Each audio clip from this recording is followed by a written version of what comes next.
Welcome back. Now, hopefully you've had a chance to check out TensorFlow Hub. If not, that's okay. That's exactly what we're going to check out now. So let's go here, TensorFlow Hub. We'll search that up. Boom, TensorFlow Hub. Let's read about it.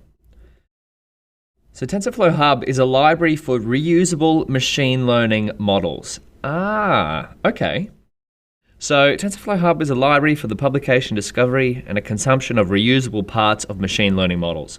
Beautiful. Is a self-contained piece of TensorFlow graph along with its weights and assets, aka patterns, so the patterns a previous model has learned, that can be reused across different tasks in a process known as transfer learning. So transfer learning can train a model with a smaller data set, wonderful, improve generalization, and speed up training. That is what we are interested in. Look how quickly you can get started by using a TensorFlow model. How beautiful is that? And so this is TensorFlow Hub. And now TensorFlow is one of the biggest deep learning frameworks that's out there, and it's the one that we're using right now. But I want to also show you, there's also PyTorch Hub and Model Zoo and Papers with Code. Don't worry, I'll link all of these. So Model Zoo, deep learning code and pre-trained models, PyTorch if you're using PyTorch. So let's just let all these load. Unlike scikit-learn, if you remember, we have the scikit-learn machine learning map. If we go here. So unlike scikit-learn, which has been pretty established for a fairly long time using more traditional machine learning techniques, we've seen this map before in the scikit-learn section. One of these is kind of yet to be created for deep learning and neural networks. And remember, neural network is just another type of machine learning module. And so this is why we have these type of resources like PyTorch Hub, TensorFlow Hub, Model Zoo, open source deep learning code and pre-trained models, Papers with Code. Papers with Code is like the latest trending research of the deep learning field, and oftentimes you'll have the paper, so an academic paper, and the code to go along with it on GitHub, which is absolutely amazing. And so these are some of the resources you should be coming to when you're first getting started. Exactly like what we're doing in Dog Vision, where we're going to find out how to choose a URL in a second. But because the book on deep learning and machine learning is still being written, learning to build things from scratch when you first start is a great approach, but instead the approach we're taking is focusing on working on a project first, and then if you wanted to dive deeper to get anything like that's going on behind the scenes of what we're doing, you can do that. So don't let me control your zoom level as how far we're going in terms of depth. Once you start to solve problems, like we're doing with Dog Vision, working end to end, you won't be able to help yourself. You'll be compelled. You'll want to dive deeper and figure out how to improve what we're working on. That's the best thing that I can kind of impart on you, is rather than showing you how to do every single thing, which would take a whole documentation, a course that's 4 times as long as this one, and a lot more, it's better to just spark an interest, and then on your own self-search and self-discovery, you find resources like these and try and implement them on your own problems. So that's what we're focused on in Dog Vision, is building an end-to-end project, and then you can take what you've learned in Dog Vision, go to these resources here, Model Zoo, Papers with Code, and try and apply what you've learned to your own project. And then once you get that little taste of working end-to-end on a project, you'll really start to want to go, hey, I need to figure out what's going on behind the scenes then. And then your knowledge will just grow from within itself, which is a beautiful thing. So that's a kind of long-winded philosophical speech on our training philosophy here. Let's see what we can do with TensorFlow Hub. So hello and welcome to TensorFlow Hub. Beautiful. So there's a bunch of tutorials about how TensorFlow works, but you can browse by problem domain. This is what I was talking about. This is why it's so important to be able to define your problem, like way back up in the top of our notebook. What's our problem? Identify the breed of a dog given an image of a dog. Okay, nice and simple. Then this is a beautiful thing about Colab, right? You can just jump back and forth between your notebook. So let's go to TensorFlow Hub, image. Beautiful. And what do we see here? Well, this could look like a whole bunch of jargon. What's happening here? But let's pay attention to what's going on the left. We got image augmentation. Is any of these tags our problem? Augmentation, no. Classification, yes. Image feature vector, generator, detection, image others, RNN agent. Let's just look at image classification problems. All right. And so what's going on here? Well, this is kind of like the TensorFlow version of the scikit-learn machine learning map. Again, this is still in development phase. So just a couple of years ago, this thing didn't even exist. So this is how beautiful the field is getting now. We're starting to go, okay, these are all machine learning models. I just gave that away, that spoiler.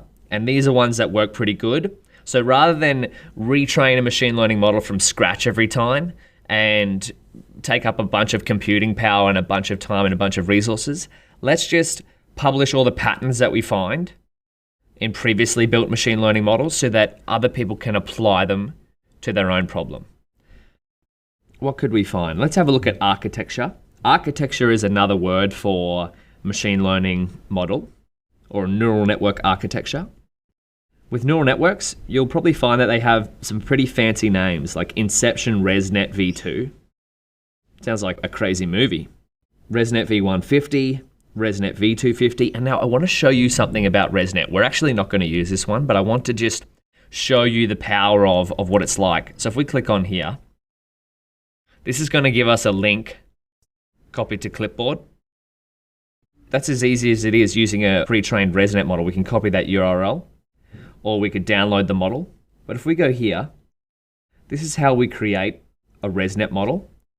The reason why I want to show you ResNet, especially ResNet 50, is that Tesla use ResNet 50 backbones. This is why transfer learning is so important to understand, is because if we go here, this is ResNet v250. I took this slide here from a talk called PyTorch at Tesla by Andre Karpathy. You can watch it there, I'll be sure to link it.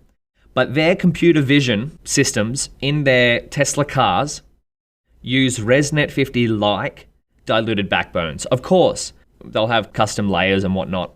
But what I'm saying is that we have access to very similar machine learning models as what are being used in production at companies like Tesla. So that's why it's important to be aware of these resources that are available to us. And I know that this says PyTorch, but the beautiful thing is if you come up to PyTorch Hub, you could probably find it. There you go, ResNet 101, all that sort of stuff. Now, we're working with TensorFlow. Let's go back to here.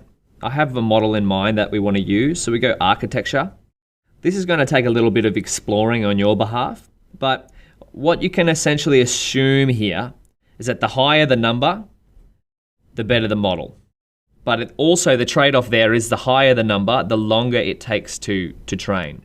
So MobileNet, this is your homework for this video, is to Google MobileNet. Just look it up and just read about it. So we're going to use this one here, image classification.